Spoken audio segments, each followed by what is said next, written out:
Berdarah Dewi Nawangsih Putri Sunan Muria dan Raden Bagus Rinengku.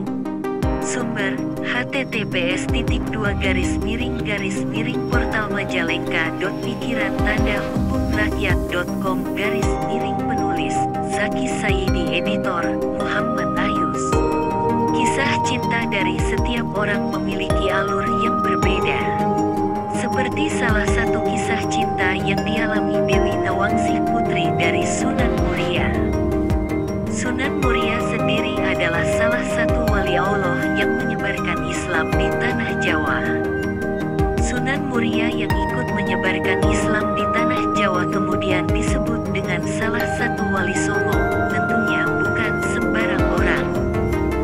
Jasa beliau dalam penyebaran Islam di tanah Jawa sangat begitu besar sehingga beliau masuk dalam kelompok wali Songo.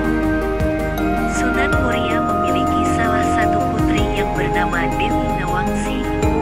Konon Dewi Nawangsih dalam catatan sejarah memiliki rasa cinta kepada salah satu santri Sunan Muria yang sangat cerdas.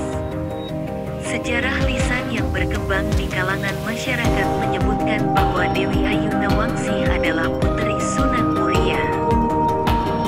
Dewi Ayu Nawangsih yang mulai beranjak dewasa jatuh hati kepada salah satu murid Sunan Muria yang paling cerdas dan sangat tampan menawan.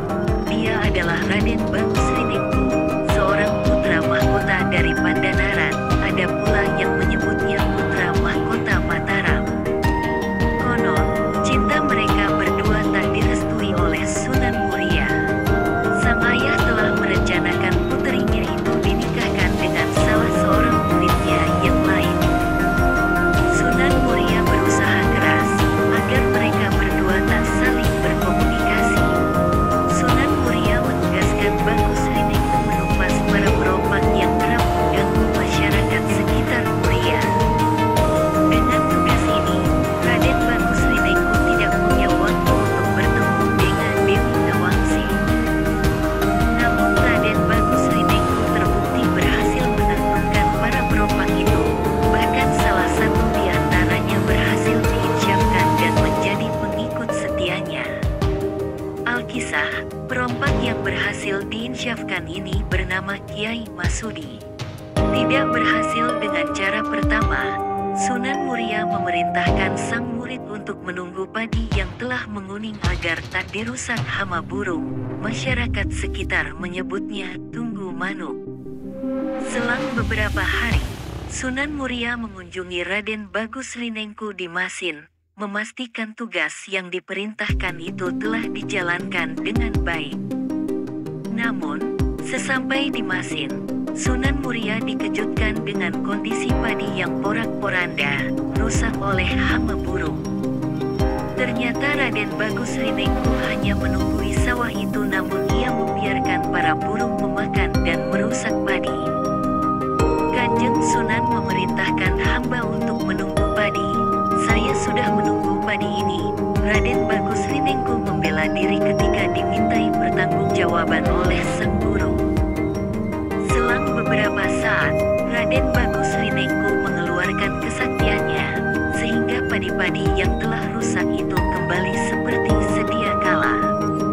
Tak ayal, Sunan Muria geram melihat tingkah Raden Bagus Rinengku yang sombong. Rinengku muda harus dinasehati. Konon, setelah kejadian itu Raden Bagus Rinengku meninggal dunia tertancap anak panah tepat di perutnya. Tidak diketahui pasti, apakah pemanahan ini dilakukan oleh Sunan Muria sendiri atau oleh murid Sunan Muria, atau oleh orang lain. Ada banyak versi dalam bagian kisah kematian Raden Bagus Rinengku ini. Dewi Nawangsih yang terlanjur cinta mati pada sang kekasih, ketika melihat kekasihnya tertancap oleh anak panah, sontak ia memeluk tubuh kekasihnya yang sekarat itu. Tanpa sengaja anak panah yang masih tertancap di perut Raden Bagus Rinengku menembus perut Dewi Nawangsih. Seketika itu juga Dewi Nawangsih meninggal dunia. Versi lain dari kisah ini menyebutkan, ketika Sunan Muria sampai di